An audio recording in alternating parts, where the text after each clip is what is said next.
আসসালামু আলাইকুম প্রিয় সপ্তম শ্রেণীর শিক্ষার্থীরা। আমি তোমাদেরকে গ্রামার শিখাবো। তো আমি তোমাদেরকে সর্বপ্রথম ন্যারেশন শিখাবো। এরপর আমি তোমাকে স্লাইডে একটা ন্যারেশন শিখিয়ে দেবো। এরপর আমি তোমাদেরকে মডেল কোয়েশ্চেনগুলো দিয়ে দিব। ওকে? সব গ্রামার আইটেমগুলো তোমাদেরকে আমি দিয়ে দিব। তোমরা এই সপ্তাহের মধ্যে সবগুলো গ্রামার আইটেম পেয়ে যাবা। তারপর তোমরা শুধুমাত্র এগুলো এক এক করে দেখতে থাকবা। দেখতে, দেখতে দেখবা তোমরা শিখে যাবা। কিছু, কিছু প্র্যাকটিস করবা। আর আমি যেগুলো গ্রামারের যে রুলগুলো দিচ্ছি একটু এগুলো তোমরা একটু খাতার মধ্যে লিখবা। প্রিয় শিক্ষার্থীরা দেখো ন্যারেশন। তো আমি হলো তেমন কোনো ব্যাখ্যামূলক রুল লিখি না, কারণ তোমাদের দেখো আমি প্র্যাকটিক্যালি শিখাবো। তোমরা একবার শিখবা, কারণ তোমাদের ইন্টার পর্যন্ত আছে গ্রামার। একবার তোমরা যদি না বুঝো তাহলে কিন্তু সবসময় তোমাদের এটা বুঝতে কষ্ট হবে। দেখো ন্যারেশন, এই ন্যারেশনের আরেকটা নাম হলো স্পিচ। কি বলো তো? স্পিচ। ওকে? তো এই ন্যারেশন আর স্পিচ মানে হলো বাংলায় বলে উক্তি। বাংলায় বলে কি? উক্তি। উক্তি মানে কি জানো? উক্তি মানে যা বলা হয়েছে, যা যা বলা হয়েছে এটা হলো উক্ত। আর যে বক্তা যখন কোনো কথা বলে, কেউ যখন কোনো কথা বলে, ওগুলোই উক্তি। ওকে? বা ন্যারেশন। এখন এই কথাগুলোকে একজন নিজেই বলতে পারে, একজনের কথা আরেকজন বলতে পারে। যেমন আমি তোমাদেরকে বললাম, আমি আজকে তোমাদের ন্যারেশন শিখাবো। এবার তুমি তোমার বন্ধুকে বললা যে স্যার বলছে যে স্যার আজকে ন্যারেশন শিখাবেন। তাহলে আমার কথা যখন আমি নিজেই বলবো, এটা এক টাইপের ন্যারেশন। আর আমার কথা যখন অন্য আরেকজন বলবে, সেটা আরেক টাইপের ন্যারেশন। ওকে? তাহলে আমরা যদি দেখি সে অনুযায়ী ন্যারেশন হলো দুই প্রকার। কয় প্রকার? দুই প্রকার। এটা হলো ডাইরেক্ট ন্যারেশন। ওকে? একটু বেসিক নিলে ভালো, এই জন্য আমি দিচ্ছি। এটা হলো ডাইরেক্ট ন্যারেশন। ওকে? আর আরেকটা হলো ইনডাইরেক্ট ন্যারেশন। একটা কি বলতো? Indirect narration. Okay? Indirect narration অথবা স্পিচ। ওকে? অথবা স্পিচ। তাহলে হলো কি? ডাইরেক্ট ন্যারেশন অথবা কি? Indirect narration. এখন ডাইরেক্ট ন্যারেশন মানে কি? প্রত্যক্ষ উক্তি। ডাইরেক্ট ন্যারেশন মানে প্রত্যক্ষ উক্তি। প্রত্যক্ষ উক্তি মানে কি? যখন বক্তার কথা নিজের জবানিতে প্রকাশ পাবে। ওকে? বক্তার কথা যখন নিজের কথা নিজের জবানিতে প্রকাশ পাবে। বক্তার কথা যখন নিজেরটা নিজেই বলবে। বক্তার কথা নিজের জবানিতে। ওকে? মানে যখন বক্তা নিজের জবান দিয়ে, নিজের মুখ দিয়ে বলবে, নিজের জবানিতে প্রকাশ পাবে, তখন তাকে ডাইরেক্ট ন্যারেশন বলবে। ওকে? তার মানে বক্তার কথা নিজেরটা নিজেই বলতেছে, সেটা ডাইরেক্ট ন্যারেশন। এখন আমাদের কিন্তু পরীক্ষাতে কি থাকবে? ডাইরেক্ট থেকে ইনডাইরেক্ট করো। ওকে? তাহলে তোমরা যখন ডাইরেক্ট, তার মানে ইনডাইরেক্ট মানে কি? তাহলে বক্তা নিজেরটা নিজে বলবে না, আরেকজনে বলবে। তাহলে যেহেতু আরেকজনে বলবে, তাহলে কতগুলো নিয়ম মেনে বলতে হবে। ওকে? ইনডাইরেক্ট ন্যারেশন মানে কি? পরোক্ষ উক্তি। তো পরোক্ষ উক্তি মানে অন্যের জবানিতে প্রকাশ পাবে। বক্তার কথাটা কি হবে? অন্যের জবানিতে প্রকাশ পাবে। হ্যাঁ? তাহলে তোমাদেরকে মনে রাখতে হবে যে অন্যের জবানিতে কিভাবে প্রকাশ পায়। তো আমরা যদি এই সেন্টেন্সটা দেখি, যে বলল he said to me. Okay? দেখলাম হি সেইড টু মি। সে আমাকে বলল। কি বলল? সে আমাকে বলল যে I am ill today. I am ill today. এখন সে আমাকে বলল যে সে আমাকে বলল আমি আজকে অসুস্থ। এখন দেখো, এটা কিন্তু দেখো এই ইনভার্টেড কমার মাঝে আছে। হ্যাঁ?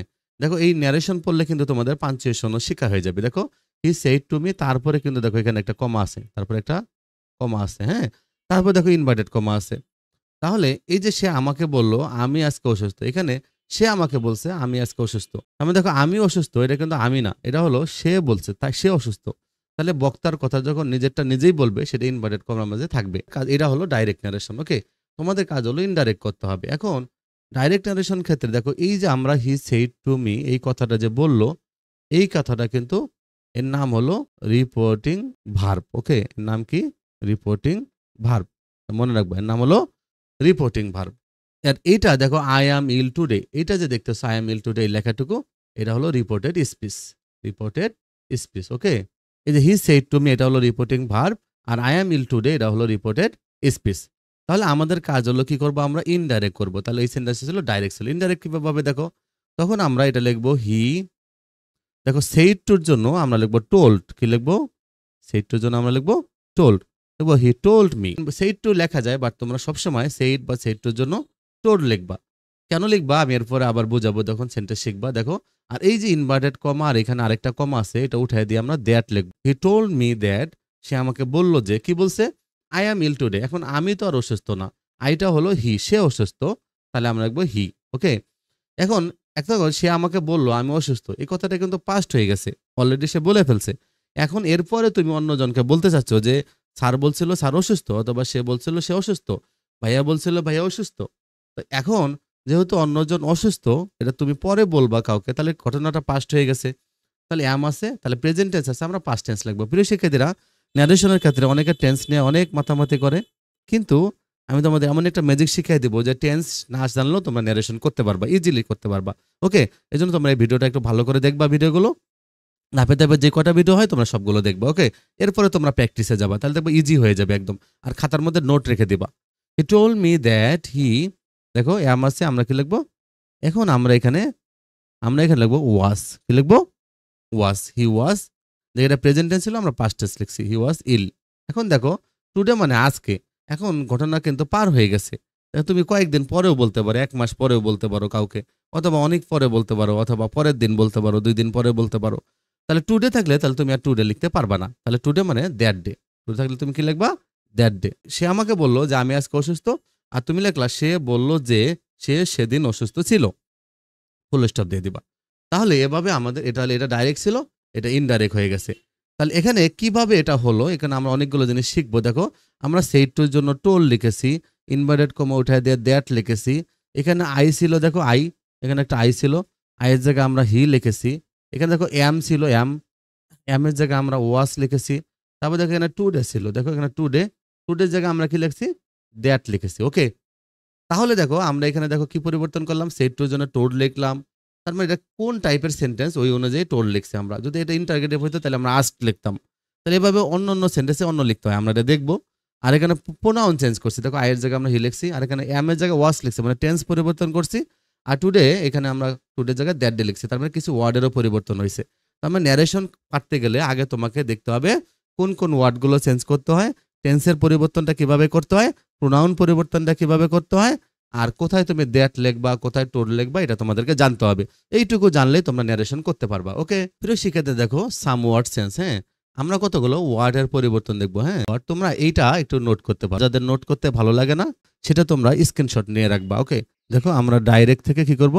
ইনডাইরেক্ট করব, ডাইরেক্ট থেকে ইনডাইরেক্ট করব। দেখো যদি ডাইরেক্ট নারেশন যদি নাও থাকে কখনো, হ্যাঁ, তাহলে ইনডাইরেক্ট নারেশনে তোমাকে সেখানে লিখতে হবে দেন। নাও থাকলে তোমাকে কি লিখতে হবে?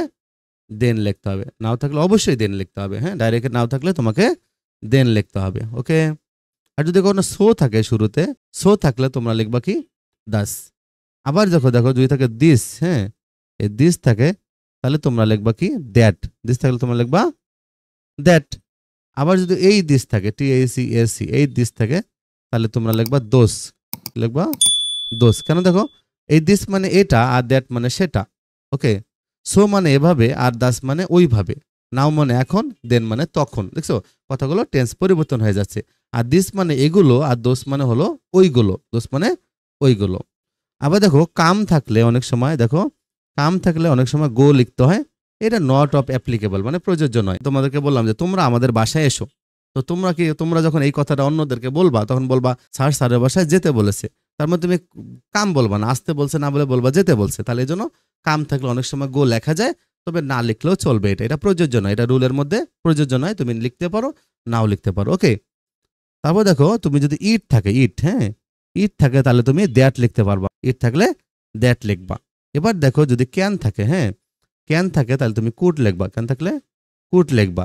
আর উইল অথবা আর শ্যাল যদি থাকে, মানে অনেকে মনে করে তাহলে শ্যাল থাকলে মনে হয় শুড লিখবো, না। উইল আর শ্যাল থাকলে তোমরা লিখবা কি? উড। উইল আর শ্যাল থাকলে তোমরা লিখবা উড। আর যদি মেয়ে থাকে তাহলে তোমরা লিখবা কি? মেয়ে থাকলে তোমরা লিখবা হলো মাইট। মেয়ে থাকলে লিখবা মাইট। আর যদি হেয়ার থাকে, খুবই ইম্পর্টেন্ট একটা, এটা মনে রাখবা, হেয়ার থাকলে তাহলে তোমরা লিখবা কি? দেয়ার। হেয়ার থাকলে তোমরা লিখবা দেয়ার। তো শিখে দেখো আর কয়েকটা ওয়ার্ড আছে, সেটা তোমাদেরকে শিখতে হবে। যেমন দেখো যদি মাস্ট থাকে, ওকে, মাস্ট থাকে তাহলে তোমাকে মাস্ট লিখতে হবে। ওকে, যদি সেটা স্বাভাবিক একটা সেন্টেন্স হয়। হ্যাঁ, এখন মাস্ট থাকলে অনেক সময় তোমাকে হ্যাড টু লিখতে হবে। কখন লিখতে হবে? Had to. হ্যাড টু কখন? যখন বাধ্যবাধকতা বোঝাবে। বাধ্যবাধকতা কি জিনিস শিখে দেয়। যেমন আমি একটা তোমাদেরকে সেন্টেন্স বলি, যেমন আমি বললাম যে you must complete your lessons, otherwise I will punish you. এখন এই সেন্টেন্সটা থেকেও আমি বলছি তোমরা অবশ্যই পড়া কমপ্লিট করবে, তা নাহলে আমি তোমাদেরকে শাস্তি দিব। তাহলে এখানে তুমি যদি না পড়ো তাহলে কিন্তু তুমি শাস্তি পাবে। ওকে, তাহলে কোনো একটা কাজ, যেমন তোমাকে বললাম যে তুমি আগুনে হাত দিবে না, হ্যাঁ, আমি এখন তোমাকে বললাম ইউ মাস্ট অ্যাভয়েড ফায়ার, তুমি আগুন অবশ্যই অ্যাভয়েড করবা। এখন তুমি আগুনে হাত দিয়ে দিলা, তো তোমার হাত পুড়ে যাবে। মানে তুমি না করলে তোমার আগুনে হাত পুড়ে যাবে, অথবা তুমি মাইর খাবা স্কুলে গেলে, হ্যাঁ, তুমি পড়া কমপ্লিট না করলে। এগুলো একটার পানিশমেন্ট আছে। তো যেগুলোর পানিশমেন্ট আছে ওইগুলো বাধ্যবাধকতা বোঝায়, ওইগুলোর জন্য হ্যাড টু হয়। ওকে, আর যদি নর্মাল একটা সেন্টেন্স আমি বললাম you must take your umbrella, তুমি তোমার ছাতা নিয়ে আসবা, তুমি বললা যে আমার ভিজতে ভালো লাগে, তা তুমি তো ছাতা তাহলে তোমার জন্য প্রযোজ্য না, তাই না? তাহলে এখানে তোমার হ্যাড টু প্রয়োজন নেই। মানে যেই কাজটা না করলে তোমার শাস্তি পেতে হবে, পানিশমেন্ট আছে, তার জন্য তুমি হ্যাড টু লিখবা, আর তা নাহলে মাস্ট লিখবা। গ্রামাটিক্যাল কিন্তু এরর দিবে না টিচাররা, কিন্তু ন্যারেশনটা সুন্দর হওয়ার জন্য তখন হ্যাড টু লিখলে ভালো। ওকে, আরেকটা হলো মাস্ট থাকলে আরেকটা লিখতে হয় উড হ্যাভ টু। এটা তোমাদের 7 এর জন্য প্রয়োজন নাই, এটা উপরে ক্লাসের জন্য হয়তো প্রয়োজন হতে পারে, তা আমি দিয়ে দিলাম যেহেতু তোমরা এটাই শিখতেছো। Would have to, would have to কখন দেখো, উড হ্যাভ টু হলো অতীত অনুযায়ী ভবিষ্যতে কোনো কিছু ছেড়ে দেওয়া বোঝালে, অতীত অনুযায়ী ভবিষ্যতে কিছু ছেড়ে দেওয়া বোঝালে। কিভাবে দেখো, কিভাবে ছেড়ে দেওয়া বোঝালে ভবিষ্যতে অতীত অনুযায়ী? যেমন মনে করো বললাম যে I must leave this house if the rent is increased, মানে আমি বাসা ছেড়ে দেবো যদি ভাড়া বেড়ে যায়। তাহলে এখানে উড হ্যাভ টু হবে, আই উড হ্যাভ টু, বা হয়তো বা he would have to leave the house. হ্যাঁ, কারণ এখানে মাস্ট থাকলে এখানে আমরা আগে হয়তো ভাড়া কম ছিল, এখন ভাড়া বেশি, এই জন্য আমি বাসা ছেড়ে দেবো। তার মানে I must leave the house, তার মানে এখানে আই উড হ্যাভ টু হবে। ওকে, তবে তোমরা মাস্ট থাকলে মাস্ট অথবা হ্যাভ টু লিখবা, এটাই মেনটেন করবা। আর উড হ্যাভ টু দিয়ে কখনো তোমাদের সেন্টেন্স নাও আসতে পারে, তাও তোমরা জেনে রাখো। ওকে, এবার দেখো টুডে, কি লিখবা দেখো, টুডে থাকলে কি হবে, এটা আমি দেখাইছিলাম, টুডে থাকলে দ্যাট ডে। এবার যদি থাকে দেখো টু নাইট থাকে যদি, তাহলে কি লিখবা, তাহলে টু নাইট, টু নাইট থাকলে লিখবা দ্যাট নাইট। টুমোরো হলে হবে দ্য নেক্সট ডে, টুমোরো থাকলে তোমরা কি লিখবা, দ্য নেক্সট ডে। টুমোরো মানে আগামীকাল, এটা মানে পরের দিন, টুমোরো হলো দ্য নেক্সট ডে।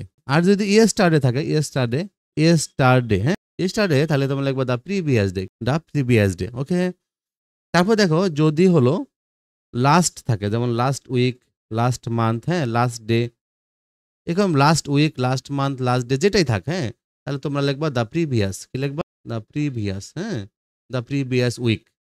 তাহলে লাস্ট ডে থাকলে লিখবা দ্য প্রিভিয়াস, দেখো লাস্ট উইক তাহলে দ্য প্রিভিয়াস উইক। আর যদি লাস্ট ডে থাকে তাহলে তোমরা লিখবা দ্য প্রিভিয়াস ডে। ওকে, আর লাস্ট একটা আছে দেখো নেক্সট, যদি থাকে নেক্সট উইক, হ্যাঁ অথবা নেক্সট ডে, যদি নেক্সট উইক এরকম নেক্সট ডে থাকে তাহলে তোমরা লিখবা দ্য ফলোয়িং, খুবই ইম্পর্টেন্ট, এটা মনে রাখবা, দ্য ফলোয়িং, নেক্সট ডে হলে দ্য ফলোয়িং ডে। তাহলে প্রিয় শিক্ষার্থীরা তোমরা এই কয়টা ওয়ার্ড মনে রাখতে হবে শুধু। তো এখন এই অনেকে এই টেন্স পরিবর্তনটা তাদের জন্য বুঝতে কষ্ট হয়, অনেকে আছে যে টেন্সের স্ট্রাকচার হয়তো পারে না, এজন্য আমি টেন্স পরিবর্তনটা একটু অন্যভাবে শিখাবো। ওকে, দেখো টেন্স পরিবর্তন তোমরা কিভাবে করবা, দেখো যখন দেখবা যে ডাইরেক্ট ন্যারেশন আর হলো ইনডাইরেক্ট। প্রিয় শিক্ষা দেখো ডাইরেক্ট ন্যারেশনে যদি প্রেজেন্ট ইনডেফিনিট টেন্স থাকে তাহলে ইনডাইরেক্ট ন্যারেশনে সেটা পাস্ট ইনডেফিনিট হয়ে যাবে। এখন অনেকে এটা বুঝতে কষ্ট হয়, তাহলে তোমরা মনে রাখবা ডাইরেক্টে যদি সাবজেক্টের পরে ভি1 থাকে, মানে সাবজেক্টের পরে ভার্বের প্রেজেন্ট ফর্ম থাকে, হ্যাঁ তাহলে তুমি সাবজেক্টের পরের ভার্বটাই দেখবা। সাবজেক্টের পরের ভার্বটা যদি প্রেজেন্ট ফর্ম থাকে তাহলে তুমি সাবজেক্টের পরের ভার্বটা কি করে দিবা, শুধু শুধু পাস্ট ফর্ম করে দিবা, ভি2 করে দিবা। যে আই কাম, তাহলে তোমরা লিখবা হলো এখানে যদি সে বলছে তাহলে লিখবা হি কেম, হি এরকম কেম, কাম থাকলে শুধু কি হয়ে যাবে, কেম হয়ে যাবে। মানে সাবজেক্ট ভি1 আছে, তুমি সাবজেক্ট ভি2 বানিয়ে দিবা। ওকে, এবার দেখো যদি এম ইজ আর থাকে, ওকে যদি কি থাকে এম ইজ অথবা আর থাকে, তোমার কিছুই বোঝার দরকার নেই টেন্স কোন টেন্সে আছে, তাহলে তুমি লিখবা ওয়াজ বা ওয়ার। আমরা জানি ডাইরেক্ট নারেশনে যদি প্রেজেন্ট কন্টিনিউয়াস টেন্স থাকে মানে সাবজেক্ট এম ইজ আর ভার্বের সাথে আইএনজি, আর ইনডাইরেক্টে হলো সাবজেক্ট ওয়াজ ওয়ার ভার্বের আইএনজি। তো তোমরা কি করবা, তোমরা দেখবে এম ইজ আর থাকলে সেখানে শুধু ওয়াজ ওয়ার লিখে দিবা, এম ইজ আর থাকলে ওয়াজ ওয়ার। এখন তোমরা এম কোথায়, ইজ কোথায়, আর কোথায়, ওয়াজ কোথায়, ওয়ার কোথায়, এগুলো তোমরা হয়তো জানো। দেখো সাবজেক্ট যদি, এটা মনে রাখবা, সাবজেক্ট যদি, হ্যাঁ সাবজেক্ট যদি হি, শি, ইট আর যে কোনো একটি নাম থাকে, একটি নাম থাকে, এটা মনে রাখবা। সাবজেক্ট যদি হি, শি, ইট যে কোনো একটা নাম থাকে তখন এস যুক্ত অক্সিলারি গুলো বসে, কি বসে, এক্স যুক্ত অক্সিলারি গুলো বসে। কারণ অনেকেই এখনো ইজ কোথায়, ওয়াজ কোথায় এগুলো বসাইতে পারে না। মনে রাখবা সাবজেক্ট যদি হি, শি, ইট যে কোনো একটা নাম থাকে তাহলে এস যুক্ত অক্সিলারি গুলো বসে। এর যুক্ত অক্সিলারি কোনগুলো দেখো, আমি যদি ডু আর ডাস লিখি, দেখো এখানে দেখো ডাসের সাথে এস আছে, দেখছো, তাহলে হি, শি, ইট যে কোনো একটা নামের জন্য ডাস বসবে আর বাকি সবার জন্য ডু বসবে।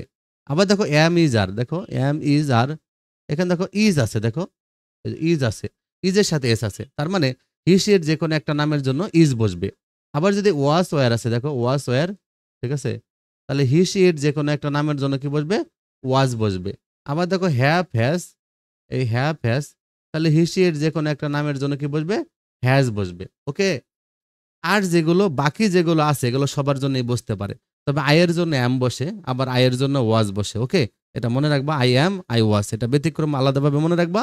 তার মানে আর বাকি যতগুলো আছে তাদের জন্য বাকি অক্সিলারি গুলো সব বুঝতে পারে। তাহলে অ্যাম হবে আই এর জন্য, আর ইজ হবে হি সি ইট একটা যে কোনো নামের জন্য থাকবে, আর হবে বাকি সবার জন্য। এখানেও তোমার হি সি ইট যে কোনো একটা নাম থাকে, আই থাকে, ওয়াজ হবে, বাকি সবার জন্য ওয়ার হবে।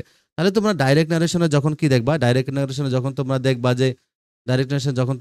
যে অ্যাম ইজ আর আছে, তখন ইনডাইরেক্টে তোমরা ওয়াজ অর লিখে দিবা। ওকে, যদি এখানে যদি ডাইরেক্ট নারেশনে যদি হ্যাপ আর হ্যাজ থাকে, হ্যাঁ, তাহলে ইনডাইরেক্টে তোমরা হ্যাট লিখে দিবা। তাহলে কি লিখবা? হ্যাপাস থাকলে হ্যাট লিখে দিবা, হ্যাপাস থাকলে হ্যাট লিখে দিবা। মানে এটা হলো ডাইরেক্ট নারেশন যদি প্রেজেন্ট পারফেক্ট টেন্স থাকে, ইনডাইরেক্ট নারেশনে পাস্ট পারফেক্ট হয়। এখন হ্যাপ, হ্যাজ, ভি থ্রি, এখন এত স্ট্রাকচার মনে রাখার টাইম নেই। তোমরা শুধু জাস্ট মনে রাখবা সাবজেক্ট ভি ওয়ান হলে সাবজেক্ট ভি টু, প্রেজেন্ট থাকলে পাস্ট বানিয়ে দিবা, অ্যামিজার থাকলে ওয়াজ আর লিখে দিবা, হ্যাপাস থাকলে হ্যাট লিখে দিবা। এবার দেখো, আমরা যদি এখানে দেখি, তাহলে যদি এখানে যদি হ্যাভ বিন থাকে, হ্যাঁ, হ্যাভ বিন অথবা যদি হ্যাজ বিন থাকে, তাহলে তোমরা কি লিখবা বলো তো? আমি বলছি হ্যাভ হ্যাজের জায়গায় হ্যাট লিখে দিবা, তাহলে তোমরা শুধু তাহলে হ্যাড বিন লিখে দিবা। মানে পরে কি আছে এগুলো দেখার দরকার নেই, তোমরা যেগুলো বলছো এই কটাই চেঞ্জ করে দিবা, আর অন্য কিছু চেঞ্জ করার দরকার নেই। মানে সাবজেক্টের পরে ভার্বের পাস্ট ফর্ম থাকে, তাহলে ইনডাইরেক্টে তোমরা কি করবে জানো? মনে রাখবা সাবজেক্ট লিখবা, হ্যাট লিখবা, কি লিখবা? হ্যাট লিখবা, পরে ভি থ্রি মানে ভার্বের পিপি ফর্ম, ভার্বের পাস্ট পার্টিসিপল লিখবা, তারপরে যা আছে তাই। মানে সাবজেক্ট ভি টু থাকলে সাবজেক্টের পরে হ্যাট লিখে ভি থ্রি লিখবা। যেমন যদি এখানে যদি কাম না থাকে, এখানে যদি থাকতো কেম, এখানে যদি থাকতো আই কেম, হ্যাঁ, আই কেম থাকতো, তাহলে তোমাদেরকে লিখতে হইতো জানো, আই মানে যদি আমাদের হি হইতো, তাহলে হি হ্যাট লিখতে হইতো, কাম কেম কাম ভি থ্রি, এই যে কাম কেম কাম হইতো, হি হ্যাড কাম, এরকম হবে। হ্যাঁ, মানে সাবজেক্ট ভি টু থাকলে সাবজেক্ট হ্যাড ভি থ্রি মানে ভার্বের পাস্ট পার্টিসিপল দিবা।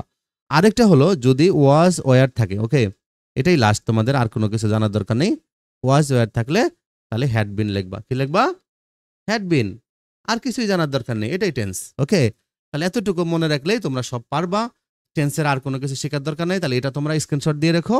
তাহলে কি হলো, সাবজেক্ট ভি ওয়ান থাকলে সাবজেক্ট ভি টু হবে, পাস্ট ফর্ম বানিয়ে দিবা, অ্যামিজার থাকলে ওয়াজ ওয়ার লিখে দিবা, হ্যাপাস থাকলে হ্যাট লিখে দিবা, আর হ্যাভ বিন হ্যাজ বিন থাকলে হ্যাড বিন লিখবা।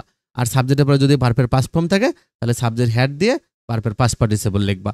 আর যদি ওয়াজ ওয়ার থাকে, তাহলে তোমরা হ্যাড বিন লিখবা। ওকে, প্রিয় শিক্ষার্থীরা দেখো, আমাদের কিছু প্রোনাউন শিখতে হয়। হ্যাঁ, তো আমরা হলো যে একটু প্রোনাউনগুলো সম্পর্কে একটু জানবো, তাহলে আর কিছু জানার দরকার নেই আমাদের। দেখো যে সাবজেক্ট ফর্ম আমাদেরকে জানতে হবে, কোনটা সাবজেক্ট ফর্ম, কোনটা অবজেক্ট ফর্ম। ওকে, সাবজেক্ট ফর্ম আর অবজেক্ট ফর্ম। আরেকটা হলো পজেসিভ ফর্ম, একটা কি বলতো? Possessive form. হ্যাঁ, সাবজেক্ট, অবজেক্ট আর কি পজেসিভ, এই তিনটা ফর্ম জানতে হবে। যেমন আই হলো সাবজেক্ট ফর্ম, ওকে, সাবজেক্ট হিসেবে আই বসে, কিন্তু অবজেক্ট হিসেবে মি বসে। ওকে, অবজেক্ট হিসেবে মি বসে। তার হলো পজেসিভ হিসেবে কি বসে? এই যে মাই বসে। হ্যাঁ, মাই। আরেকটা আছে মাইন, আরেকটা আছে কি মাইন। মাইন কখন বসে? যখন মাইয়ের পরে, যেমন মাই কান্ট্রি এটা বলে, মাই পেন, কিন্তু যদি পেন না বলে শুধু বলি এটা আমার, তখন বলবে ইটস মাইন। মানে মায়ের পরে একটা নাউন দিতে হয়, বাট মাইনের পরে কিছু বসবে না। ওকে, তাহলে সাবজেক্ট আই, সাবজেক্ট হলো আই, আর অবজেক্ট হলো মি, আর পজেসিভ আকারে কি থাকবে? মাই, এটা মনে রাখবা। আবার হি হলো সাবজেক্ট, হ্যাঁ, হি হলো সাবজেক্ট, আর হলো যে হিম হলো অবজেক্ট, আর পজেসিভ হলো হিস, হলো হিস। আবার শি হলো সাবজেক্ট, তারপরে হার হলো অবজেক্ট, ফর্ম অবজেক্ট হিসেবে হার বসে, আর পজেসিভ আকারেও কি বসে? হার বসে, যেমন হার হেয়ার, হার আইস, এরকম। হ্যাঁ, এবার দেখো যে উই, উই হলো সাবজেক্ট আকারে বসে, আর অবজেক্ট আকারে বসে আস। হ্যাঁ, আর পজেসিভ আকারে বসে আওয়ার। হ্যাঁ, our country, we love our country. তারপরে হলো দে, সাবজেক্ট হিসেবে দে, আর অবজেক্ট হিসেবে বসে হলো দেম, দেম, আর পজেসিভ আকারে বসে হলো দেয়ার। ঠিক আছে, আর যদি ইট থাকে, এটা অবজেক্ট আকারেও ইটই বসবে, পজেসিভ আকারে বলে অনেক সময় বসে ইটস। হ্যাঁ, এগুলো জানলে হবে। আর নাম, নামের নেম, যে কোনো নেম, হ্যাঁ, রহিম করিম, নাম থাকলে অবজেক্ট নেমই হয়, তবে এখানে একটা অ্যাপোস্ট্রফিতে এস হয়, যেমন রহিমস হেয়ার, রহিমস হাইট। তো শিক্ষার্থীরা তোমরা আমার চ্যানেল সাবস্ক্রাইব করে রাখো, নেক্সট ভিডিওতে তোমরা সেন্টেন্স আকারে ন্যারেশনগুলো সবগুলো পেয়ে যাবা। আর এগুলো তোমরা যদি শিখা থাকে, তাহলে তোমাদের আর ন্যারেশনে কোনো প্রবলেম হবে না। ওকে, আর কোনো রুল নেই। ওকে, আমরা আর তেমন কোনো রুল লিখবো না, এরপরে আমরা ন্যারেশন করবো, তাহলে তোমরা বুঝতে পারবা।